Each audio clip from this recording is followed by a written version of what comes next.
On this episode, we talk about franchising, we talk about open courses, we also talk about cash or exposure, and much, much more. You ask questions, and I answer them. This is the Ask Garyvee Show.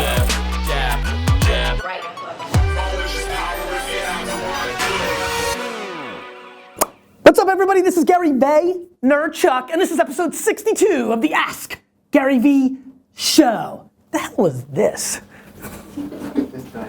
All right, let's get into the show. Lots of stuff been going on in the world. I've been super MIA in January. I apologize. I know we've lost our momentum on a daily basis. D-Rock always wants to shoot episodes in the can. I like to live in the real world. He's probably right. I get to make the calls. Sorry, D-Rock. By the way, I've been really enjoying all the love you're getting. I don't know if you've been noticing, but every time you get love, I jump in and try to discredit the love. I don't know who that dude, the dude was like, D-Rock, it's really you behind the camera that really make this show. I'm like, anyway, just kidding. Just kidding. Super happy, things are going great. Hustling really hard and building VaynerMedia. That is why I've been busy off the show. You know, for me to have your attention, I need to be delivering on the advice I give. And so sometimes that takes me away from the office. Been hustling hard with new clients, building relationships, networking, CES, different things of that nature. So sorry I've been a little choppy going to Sundance, super choppy, but we'll get into a nice rhythm. I think we have 4 or 5 easily next week. Oh, 3 now because I'm going to another meeting, trying to get a new client, Middle America, big ups. Let's get into the show. Harold asks, Gary, what is your view on franchising your company when you can't be sure if others will care for the brand in the same way? Harold, that's a great question. I think the real answer to that needs one more layer of context. When you say franchising your business, if you're building a consumer-facing business, a retailer, a QSR, a restaurant, then franchising is a tremendous model. We've seen it from McDonald's to Five Guys, Sonic. I mean, it's a great thing to do. It's the right business model, or it's a phenomenal version of a right business model. You can go private if you want. What I'm concerned about and what I don't know, in India I didn't really ask you, is show India. Everybody's probably missing India. You can get a little camera time, Stefan. Are you going down the route of selling your name? The reason I'm asking that, and I don't know if you could figure it out from the question, a lot of people tried to franchise me. I know there's a lot of gurus and advice people where they teach the amount of people that pitched me when it was at its heat in 2010 on the idea of a Gary Vaynerchuk Crush It course, and they would be the person teaching and it would siphon back up to me. That was something I wasn't comfortable with because it wasn't something that I felt represented me, and I wouldn't want to franchise that route. And so if you're asking that, that's super uncomfortable to me, somebody representing you, a big concern of mine. As far as a retailer or a restaurant, I feel super comfortable with that. Many people have pulled off making sure the brand was insured by lots of rules, lots of legal jargon, lots of training, whatever it took to scale that. Anything from your end? You get anything there? All right, so that's the answer. I give you both. Who cares? Let's actually, before we move on the show, I'm gonna switch it up.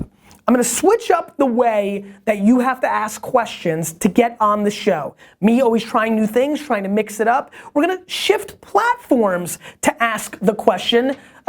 Alex DS has been in the trenches on my Instagram, so a couple of you are my beta partners in this launch. We'll give more details on how to submit for the show, but I think you're gonna like this. Let's go into it. Sean asks, Gary, what are your practical hustle hacks when it comes to diet, sleep, and your daily routine? How do you maintain energy and brain power while hustling nonstop? Sean, I think a lot of that comes to do, first of all, great picture. I mean, this is, you know what, actually, this whole picture dynamic is gonna really flip the switch. Obviously, you guys know I'm super hot on Instagram. To me, I care about the attention graph. Actually, I wanna write an article on Medium about this, the attention graph. That's the whole game. That actually probably my nugget. I win on that, which is, where's the attention? You know, YouTube, a year after YouTube comes out, it's got attention that people don't realize is valuable. Start the Ask Garyvee show, podcasting, Snapchat, or start Wine Library TV, sorry for the mix up. One and the same, it's all family. They're my kids, I love them both. It's weird that I have 2 shows. I'm really weirded out that I'm gonna be a person that has 2 shows. Anyway, to answer your question, it really comes down to loving it. The reason I'm able to continue to hustle and do what I do is because I love it. I love doing this show. I love flying all over the country. You know, I like taking my kind of like selfies on Instagram where I'm like sour face and like, and you know, and everybody's like, don't be like, this is what you want, right? Like, why are you upset? I'm not upset. I just kind of fun little pout face that I like doing when I travel. Little, you know, not just 13-year-old girls can't be the only people that pout. You know, so. You know, I think for me it comes down to I love it so much that it, you know, here's a good answer. I woke up at 5:15 this morning after landing at midnight on a flight yesterday to play 6 a.m. tip-off basketball today because I loved it. But if Muscle Mike came in to like work me out at that time, I would have been more begrudged because I love basketball. I love competition. I've come to love the working out. I love the way it makes me look. I mean, I've been looking at some old videos like, woo. That's what it comes down to. If you truly love it, it doesn't feel like work. All these extra hours I'm putting into the wine library stuff right now doesn't feel like work because I love the wine retail hustle game. And so it's interesting. It just comes down to love. Kate Parker asks, Gary, I'm growing my business and looking to include partners for content. What's the best way to recruit them? Money?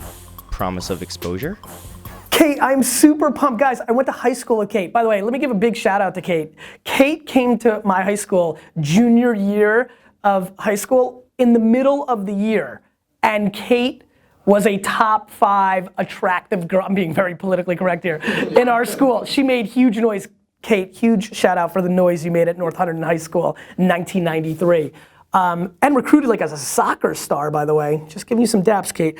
Kate, you know, I've been noticing a lot of your stuff. Some of your work's incredible, by the way. It's been really fun to watch. Anyway, you know, I think both work, right? It depends what people are motivated by. If you have a big enough platform to create exposure, people will work for free. D-Rock hit me up and offered to make a film for free for me because he knew that was gonna get him his exposure. He vetted or intuitively felt I was a good guy. Sure enough, before I gave him a full-time job offer to work here, which think about that outcome, but that's for another day, he did get into contact with help me here, D-Rock. Chris Brogan. Ted Rubin. Ted. There were 3 other people. I mean, like, so he made the right move, right? Like, you could say, wow, he did that for free. The reason I'm always willing to take free work and free hustle is because I feel comfortable with the fact that I'm gonna try to pay them back tenfold on the ROI. And by giving them a shout out, I know other people that are marketing leaders pay attention to me because I've been on a cusp of doing new stuff. And so he had all those opportunities. Now I swooped in and saw the raw, amazing talent that this man had and had to bring him on board. And this show exists because D-Rock joined the family and it gave me the infrastructure. So big shout out to you, D-Rock. So I think free works. If you think other photographers will see value in your platform or whatever you're trying to accomplish, money always works as well. And so, you know, I think people are motivated by different things. You know, some people, I'll tell you something people always try to do with me. I never do it, but people do it all the time, is leveraging your Rolodex. I mean, the amount of people that are willing to do things for me to get them to people, I'm not gonna name drop, but like, it's insane. I never wanna do that because I think that's not doing the right thing for my relationship, but I understand why people do it. People do it to me left and right. The amount of like, hey Garyvee, meet my boy Johnny McGee, and then when I meet Johnny McGee, he's like, yeah, I gave Ricky McGee $8 billion to get to you. Like, it happens all the time. So like, people value different things. I think money and exposure are 2 things that actually, are we doing Patriot stuff? Guys, you have to understand, I'm a weird guy. Guys, I'm a weird guy. I'm weird. I will fire over crazy weird shit. Minnie, I'm not scared about this. I'm not scared, Minnie. I fire over Patriot shit, I promise. Hey guys, how do you like this? What about this? Like that? Yeah.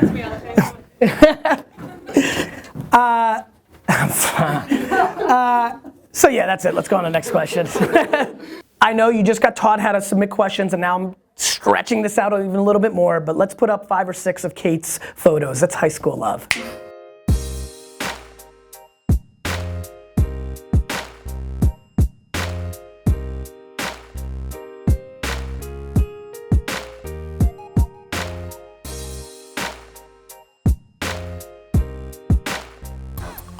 Fireboy Creative asks, Gary, I'm a big fan of online courses. I see this usurping traditional institutions of education in a big way.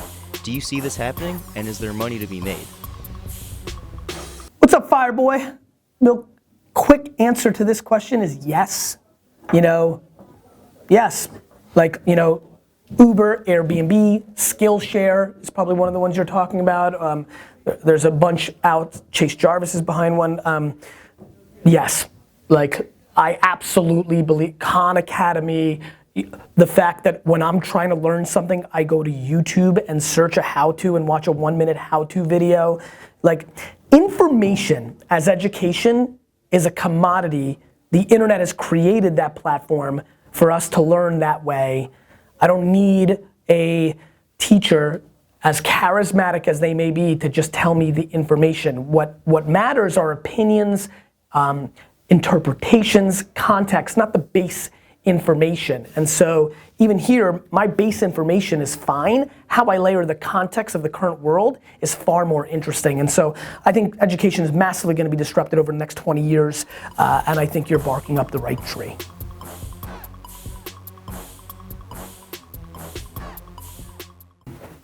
Jeff, this question and photo accompanying it is probably the reason we made this switch. I mean, this is incredible. Yes. Like, I'm so excited about this. I know some people are like, oh, Instagram, but like get over yourselves. Let's attack the gram with your questions.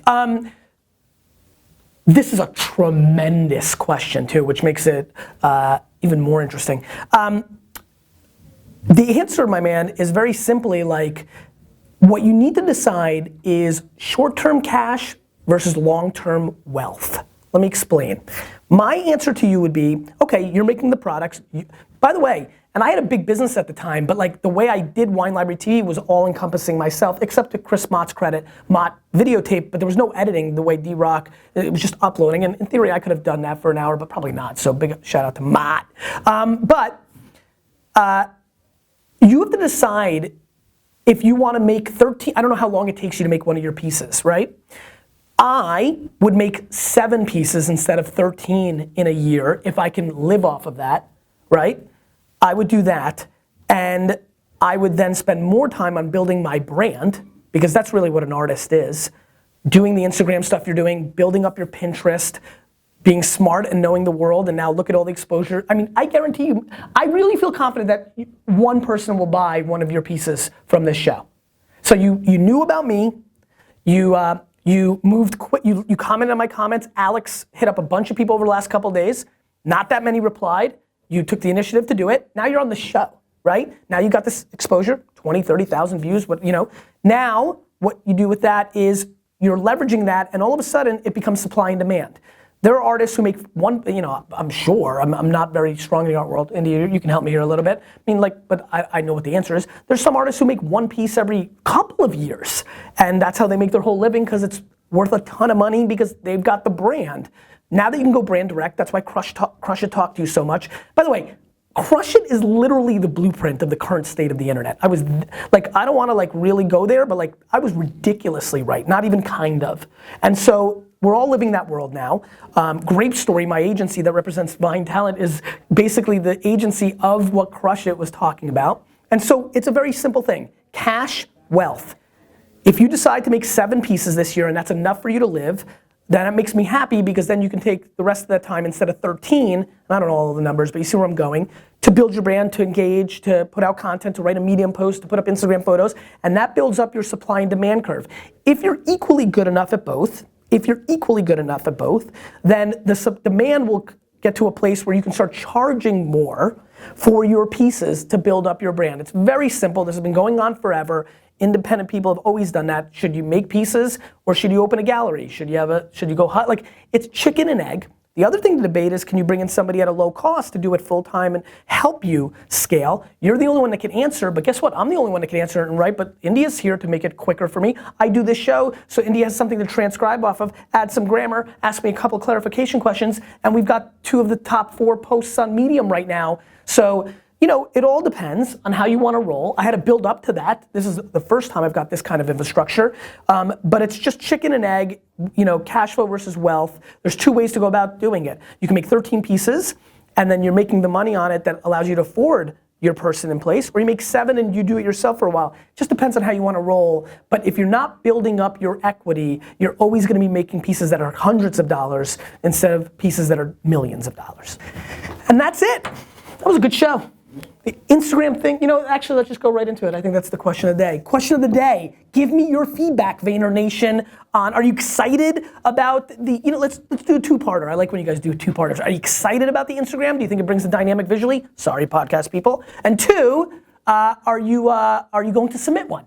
I'm really curious. I missed you guys a ton. I've been really pumped with the way you guys have been consuming the content. I'm glad you like the stuff that we've been jamming on. You keep asking questions on Instagram, and I'll keep answering them. On this episode, we talk about